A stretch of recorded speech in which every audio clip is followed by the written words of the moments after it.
Haleluya, amahoro y'Imana abane natwe bakunzi banjye ndabakunda. Imana ijye ibaha umugisha mwe mukurikirana uru rubuga ubuhanuzi bushya. Imana ibagirire neza kandi ndabasengera muri byose.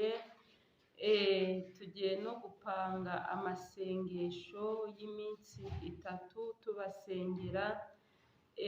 Tuzayafata tariki 27 kugeza tariki 30. Uyashoboye nawe azayasenge. Imana ibagirire neza mwe mudukurikirana mwese. Imana ibaha umugisha. Ndashaka kubasengera kugira ngo Imana ibiteho, ibyanyu bikunde, ibyanyu byemere. Amahoro y'Imana abane natwe. Reka dusome Zaburi y'143 umurongo wa mbere kugeza ku wa 2. Zaburi ya Dawidi.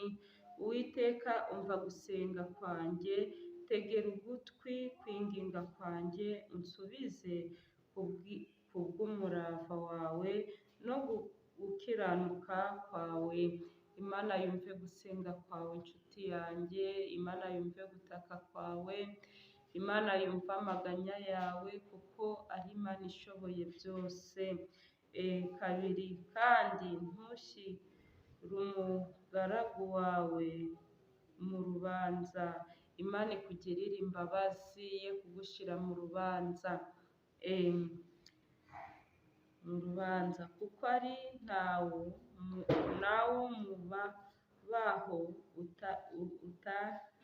uzatsindira mu maso yawe.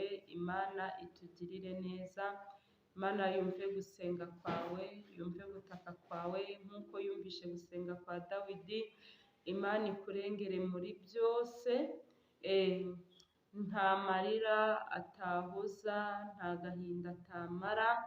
Niko umuririmbyi aririmba. Kristo akugirire neza kandi Kristo abane nawe. Amahoro y'Imana abane natwe. Shalom shalom. Amen.